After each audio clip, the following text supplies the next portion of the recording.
Yang pertama, kalau kita melihat, kalau kita memaknai dari bencana alam, itu ada beberapa hal yang harus kita pikirkan. Yang pertama adalah tanggap darurat, yang kedua recovery, yang ketiga restrukturisasi.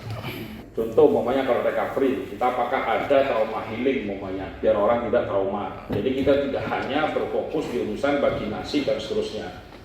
Urusan di rekonstruksi, otomatis saya juga ingin tahu sebenarnya anggaran kita yang disepakati berapa untuk BTT non-COVID dan BTT bencana. Ini kan kami juga belum paham konstruksinya hari ini. Tadi disampaikan Pak Hanung kurang lebih 3,7 miliar.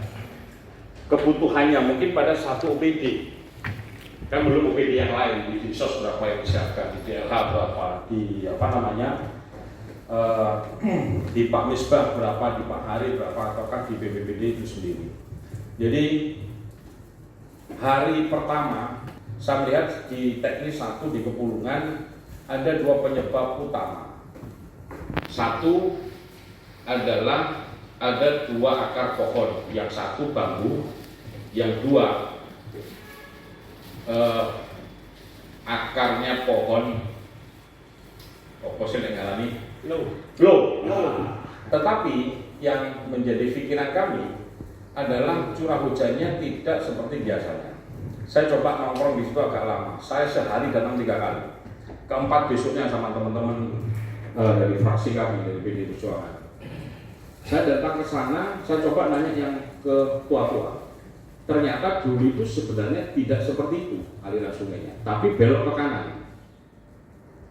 Ini yang versinya sepuh-sepuh, mohon maaf nanti mungkin di BBWS ataukah di balai dicek datanya. Tahun 50 ke bawah. Jadi sungai itu tidak langsung turun. Jadi turun itu sebenarnya jurang.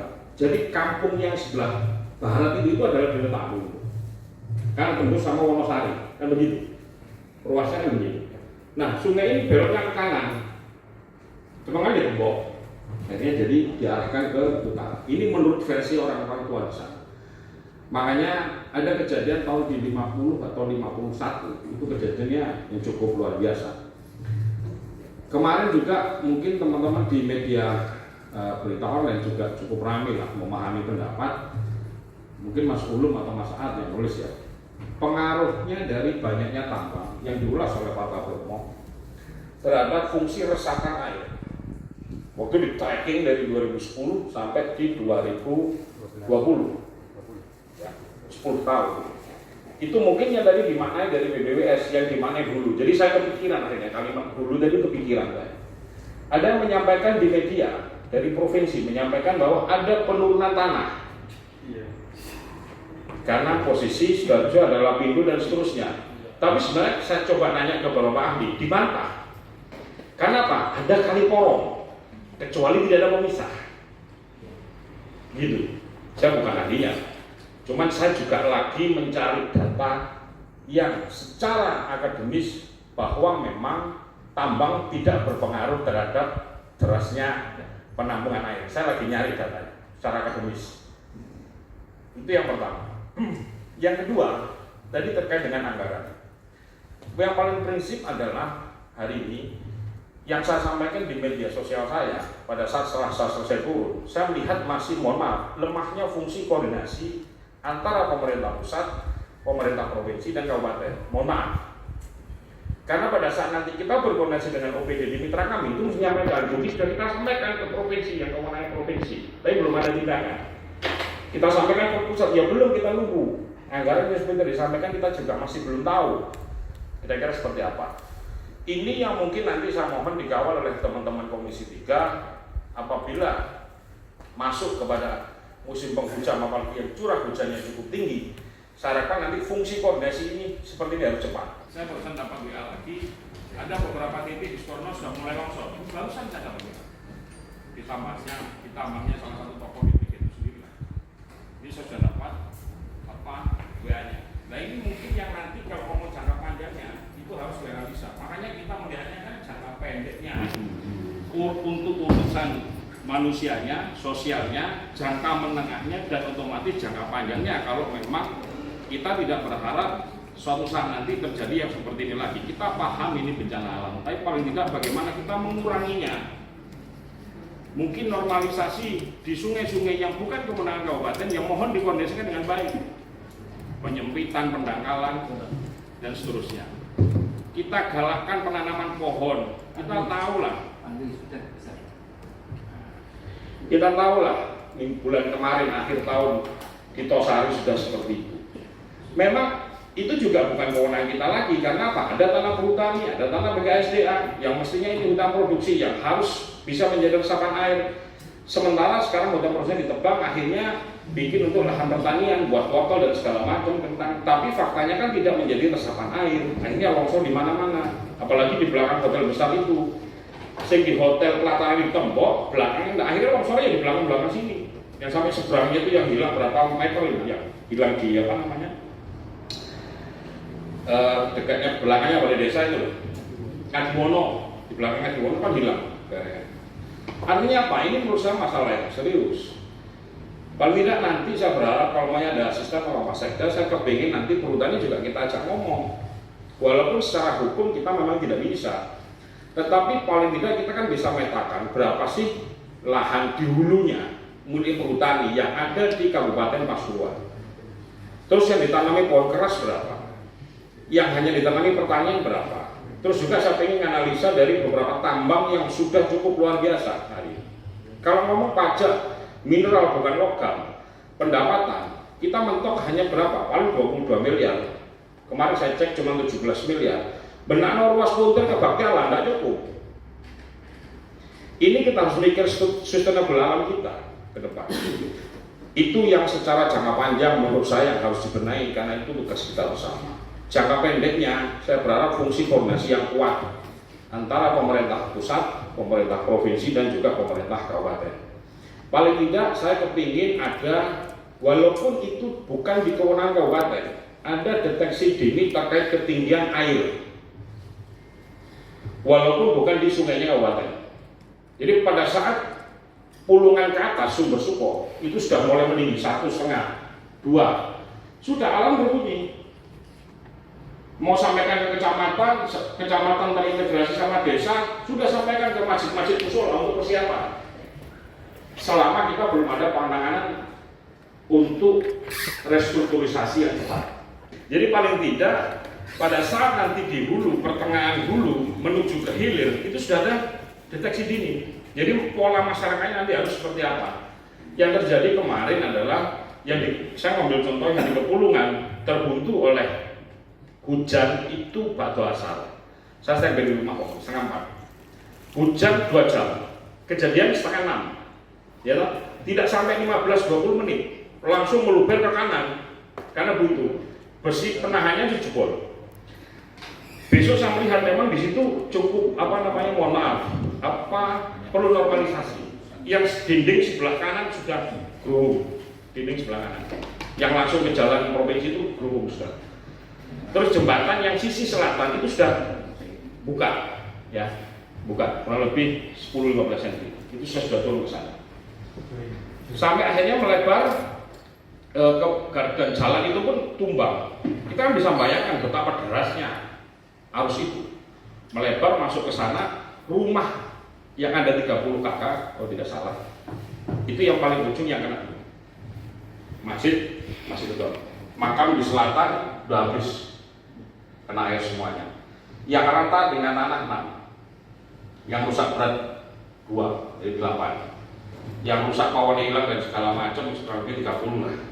Kemarin saya temukan lagi sisi yang sebelah baratnya jembatan, ada 2 rumah yang gantung.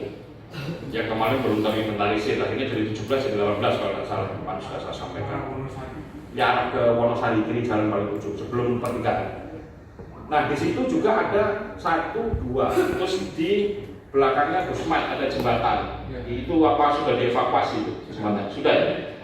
Mau kita tinjau sekarang ya? Ya, saya cek masih belum dievakuasi sampai 2 hari. Itu juga nanti jadi penyumbat. Nah, sudahlah, itu yang urusan restrukturisasi. Hanya saya kepingin ada tim khusus sebenarnya. Kita hari ini kalau mengandalkan seluruhnya ke APBD tidak akan mampu. Kita tahulah hitung-hitungan kita kemarin. APBD yang kita pasang di BTT kemarin sampai akhir tahun 2,4, kita paksa BPAK sampai 5 miliar. Saya minta waktu itu Pak Sekda, janganlah BTT bencana jangan terlalu kecil. Yang COVID kita geser sedikit lah. Waktu itu tinggal 10 miliar kita geser sedikit untuk yang di BTT bencana. Kalau tidak salah saya rekonstruksi hari ini hanya 25. Nah, kalau dalam Januari saja kita beresin semua yang terjadi hari ini, saya yakin habis. Kita perlu pola-pola kemitraan untuk beresin itu. Belum lagi Pak Hari pasti dikunci, bingung dengan peraturan menteri terkait dengan bantuan rumah hanya 15 juta, ya kan? Maksimum, iya ketentuannya. Saya datang ke situ hari kedua, kita coba rapat segera Forkominda, mohon maaf. Pak Dandim, Pak Kapolres, saya Pak Sekda. Saya sampaikan waktu itu, sudahlah yang rata dengan tanah, kalau memang angkanya 15 juta, kita panggil waktu itu Kepala BRI. Sudah, kamu tanggung yang 6 rumah, karena nggak mungkin 15 juta. Insya Allah beliaunya siap. Tinggal nanti yang di luar dari 6 itu, yang mungkin cukup 15 juta, makanya perlu dibentuk tim. Hari ini kan sumbangan terus datang. Sumbangan terus datang yang selama kontak saya coba saya arahkan. Oleh urusan Mamin, insya Allah sudah cukup lah sampai 10 hari ke depan hitungan saya. Tapi kalau memang ada sumbangan duit lagi, kemarin teman-teman Gojek ada 7 juta. Kemarin teman-teman dari Sakera ada 2,4 juta. Itu saya bilang kumpulin aja di kepala desa. Karena apa? Pikiran saya kalau membangun rumah yang layak, yang kita hanya bisa memberikan 15 juta, tidak akan selesai. Itu dari komunitas, belum dari perusahaan-perusahaan besar. Tolonglah dari Pemda bisa nekan. Jadi bisa menskemakan ini biar bisa lebih cepat. Hari ketiga kita baru geser para pengungsi kepada rumah-rumah kontrakan. Tapi hari 1, 2, 3 itu masih standby di pengungsian. Teman-teman datang, Budi dan teman-teman Golkar datang ke sana. Nah, pada saat pergeseran ini yang saya harapkan semuanya tetap bisa terjamin. Ada pergerakan cepat untuk membangun rumah mereka kembali. Tidak hanya skema dari APBD. Kan bisa kita mengundang dari pihak ketiga, dari CSR. BRI mau, mohon diskusi lagi lah. Saya kan juga nggak tahu ketua timnya apa, apakah kepala BPBD langsung ataukah siapa untuk memetakan itu. Oh, dari sekian kita petakan, ketemu berapa miliar yang nanti akan kita siapkan, rumah berapa, jembatan berapa, segala macam berapa. Yang paling penting di Pulungan, di Gedung Watu 30 rumah. Ini solusinya kayak apa? Sing rata tanah nggak mungkin cukup, angka 15 juta. Lah ini solusinya kayak apa? Lah ini segera dipetakan. Tidak hanya gantungkan sama BPBD, menurut saya. Yang rata tanah sudah siapkan skema 50 juta, kita panggil pihak ketiga. Yang pasti BRI siap. Nanti kalau memang butuh kita berkoordinasi dengan para pihak ketiga, nanti saya akan bantu. Teman-teman dari Kalena memang juga sudah turun bantu. Sekali lagi saya berharap nanti untuk yang di lapangan, baik itu yang di Bangil ataukah di Kepulungan, yang penting warganya harus diamankan dulu. Jangan sampai mereka susah makan, susah minum, karena otomatis mereka tidak bisa masak. Yang kedua, harus ada percepatan untuk menyelesaikan kalau yang rumahnya hilang harus segera dibangun. Nanti biaya caranya mau APBD kayak mau pihak ketiga silakan. Terus jangka pendeknya fungsi koordinasi antara pemerintah pusat, provinsi, karena apapun disata bukan kewenangan dari kita. Jadi supaya tidak terjadi seperti itu lagi, bagaimana nanti fungsi koordinasinya itu yang paling penting juga, karena mereka yang dibangun tiap tahun seperti itu. Yang paling akhir, otomatis saya berharap nanti lintas komisi untuk bisa mengevaluasi dari apa yang sudah ada untuk pengambilan keputusan ke depan. Tidak menutup kemungkinan karena tata ruang kita juga masih belum selesai. Apakah kita batasi terkait dengan tambang? Kita sepakati bersama teman-teman di BRD. Karena kalau ngomong lagi sekarang tambang dibuka lagi, mau nguruk di mana lagi? Tolnya sudah gandeng semua. Kalau ngomong kepentingan negara, Gempol, Porong, Gempol, Pandaan Malang, Pandaan naik ke utara, Nusa Dua tarik Pasuruan Kota, gratis sampai ke timur, sudah selesai semua. Paling dari yang ada ini, mari kita evaluasi bagaimana reklamasinya hari ini. Waktu itu di Puspo, mahoni umur dure seket ditebangi semua. Saya bilang, habis wenang-wenang 45, beneran sekarang karpotnya habis. Makanya ini juga harus kita pikirkan untuk kedepannya. Kalau menurut saya, semakin banyak tambang, semakin mengurangi resapan, tidak bisa menampung resapan yang di atas, akhirnya seolah-olah menciut.